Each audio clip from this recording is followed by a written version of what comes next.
We've seen anti-Israel rallies spilling over into anti-Jewish hate fests. We've seen students as the targets of social media and social sunning with condemnation of Israel and Zionism, the price. That's Naomi Rosenfeld, and she was speaking from Halifax Thursday at a national online Canadian community rally organized by the Centre for Israel and Jewish Affairs. Rosenfeld runs the Atlantic Jewish Council. Now, there is relief, of course, and sadness today with the news of the ceasefire, but for many Canadian Jewish students, the 11-day-long conflict has been particularly hard to handle. Completely hateful, and Jewish people have been attacked in the comments section. They've been called toilet paper. People have been saying they're embarrassed to go to university with them. I'm Ellin Besner, and this is what Jewish Canada sounds like for Friday, May 21st, 2021. Welcome to the CJN Daily, sponsored by Metropia. Coming up, we'll hear directly from Canadian Jewish students who feel under attack even though the actual fighting was far away. But first, a look at what's making news in Canada right now. Hundreds of progressive Canadian Jews rallied Thursday in a virtual vigil against violence between Jews and Palestinians. The event was sponsored by the New Israel Fund Canada, J-Space Canada, and Canadian Friends of Peace Now. Rabbi Lawrence Englander of Temple Sinai in Toronto recited the memorial Kaddish prayer for the children of Sarah and also for the children of Hagar, a reference to the descendants of Abraham's concubine Hagar, who would become the Arab nation. And in Montreal, a bakery shop owner is back in the news again, saying he's worried about Quebec's proposed new language rules promoting the use of French in businesses. Harry Chic has been running the Swiss Vienna pastry shop for 58 years in Pointe Claire. The new rules would give the province the power to crack down on its employees if they're caught greeting customers in anything but French first. Chic is the son of Holocaust survivors. He says his staff always try to say bonjour, hi, but he feels they could be reported if they make a mistake and say, "Can I help you?"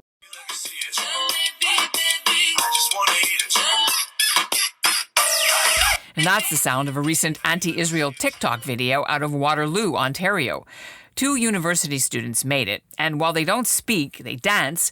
One of the women lights an Israeli flag on fire, and her friend makes stabbing gestures with a knife. This video caught the eye of many Jewish groups who reported it to Laurier University officials. The school said it doesn't condone such behavior, and the student has since apologized. But from the TikTok to the student newspaper at Queen's University coming out in favor of the Boycott, Divestment and Sanctions movement, it's been a hard time for young Jewish Canadian students, even though school is out for the summer.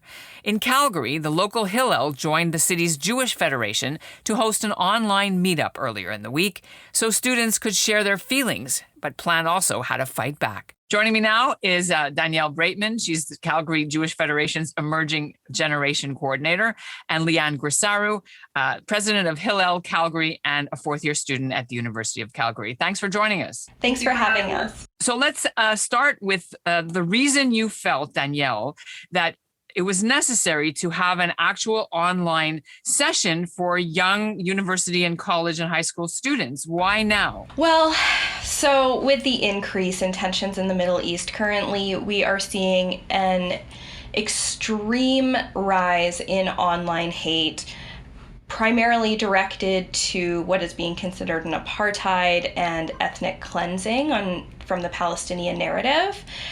We're entering into this unknown realm of, for the first time, having to deal with Instagram and the sharing of infographics. And this is taking a huge toll on the psyche of the Jewish student population.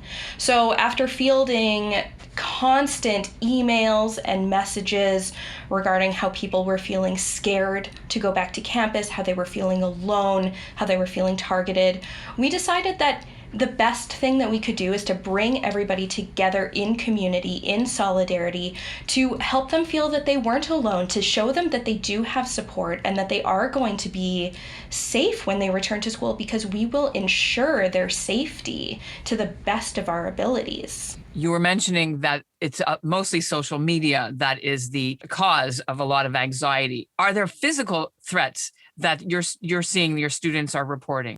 Unfortunately, yes, there have been instances where students are being directly threatened through direct messages, again, on Instagram, for standing up for their belief systems and trying to educate people who are spreading misinformation. It's terrifying. Well, let's talk about that. LeeAnn, have you personally been at the center of some of this stuff? So students are being targeted by an overwhelming amount of peers who hide their identity and hide behind their screens. And they don't know where these threats are coming from. They feel very unsafe leaving the house because, again, they don't know who's targeting them. They have a lot of fake accounts following them now. Their past posts are being bombarded with Palestinian flags, and past personal information is starting to be spread throughout the internet. So what is about, for example, on campus? I know, are you seeing the campus student unions posting stuff, or is this from classmates and teachers? What exactly are you seeing? We've been seeing campus clubs posting stories describing Israel as an apartheid, calling for BDS. These clubs are very heavily associated with the student union, so it's very scary to see them promoting BDS. We're afraid they're going to bring it to student government in fall when we resume classes.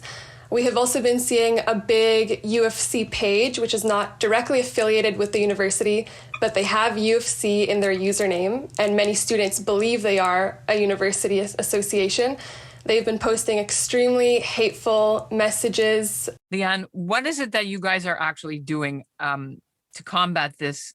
With the help of Stand With Us and other Hasbara organizations, we've been providing students with tools and resources on how to combat misinformation, and it's really been helping them feel more confident in addressing their peers. They feel a lot more supported. It's very sad to hear other students sharing their experiences, but it's also very therapeutic to know that you're not alone, because many students do feel very isolated and lonely right now. So these support groups and these resources that we provide them with are the best tools right now to help students feel more safe, to feel more confident and comfortable leaving the house. Thank you so much, both of you, for being on the CJN Daily. Thank you for having us.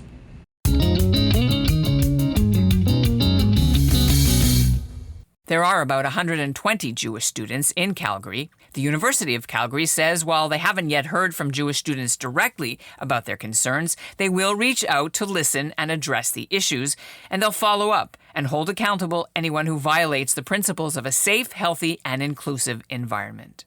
Meanwhile, Ontario's Hillel's also held a support session Thursday night online for some of the 13,000 Jewish students who attend 9 universities in the province. Rafi Matchen is a computer science student at Queen's in Kingston. His school's campus paper has been in the headlines after the editors issued a special statement on Instagram pledging support for the BDS movement and vowing to use student fees to support the Palestinian cause. Matchen was instrumental in getting the Queen's Journal statement retracted. He's on Hillel's executive at Queen's, and he joins me now, along with Yost Tarshish, the director of Queen's Hillel in Kingston. Thanks for joining the CJN Daily. Yeah, thank you. We're happy to be here. So they retracted. They said they went too far. Was this the only thing that has been happening at Queen's that is disturbing to your large population of Jewish students? The retraction apology wasn't great, but it did say we fully retracted, and it did contain an apology to some extent. We were upset that we did actually specifically in our meeting with them ask them, can you acknowledge in your statement, can you acknowledge the anti-Semitism going on in the world and the context and so on? And they didn't want to do that, which is upsetting. And it's kind of funny. It feels like we're negotiating the Oslo Accords because we're fighting over language of this statement. But I find it, at this point, I think we don't really expect that they're going to be able to come up with anything that is close to satisfactory to both sides. We have seen a number of other clubs on campus share statements in solidarity with the Palestinian people and the Palestinian cause. Some of them use language that, most of these statements use language that we wouldn't use and we don't appreciate, obviously. The challenge is that because clubs are autonomous, the same club autonomy is what gives Hillel the ability to host pro-Israel speakers. As Hillel going forward, we feel that right now, releasing statements about these clubs and taking a very hardline attitude is not necessarily one that will keep Jewish students safe on campus. I think that's something we're very conscious that the heat is already hot. Thank goodness we have a ceasefire, and hopefully we'll see some return to normalcy. But while things are already hot, there's always a question of whether it's right for Hillel to raise the heat, whether that is something that will be good for Jewish students on campus. I want to thank both of you for being on the CJN Daily. Thank you. It's our pleasure. Queen's Hillel says they'll work hard to build relationships with other campus clubs and allies going forward, and to make sure incoming students feel safe. And that's what Jewish Canada sounds like for this episode of the CJN Daily, sponsored by Metropia, Integrity, Community, Quality, and Customer Care. I'm Ellin Besner, and this is our 13th episode of the podcast, the Bar Mitzvah episode. Let us know what you think. I'm at ebesner@thecjn.ca. You can listen on the cjn.ca website or subscribe on Spotify or Apple or wherever you get your podcasts. We'll close this episode with the new Israel Fund Canada's director Ben Moraine at Thursday's vigil calling for an end to violence between Jews and Palestinians. We gather today because we believe, very simply, that it's possible to care about more than one thing at once. We can and do deplore terrorism and Hamas's bloody opportunism, and at the same time, deplore the settlement enterprise and Jewish extremism too.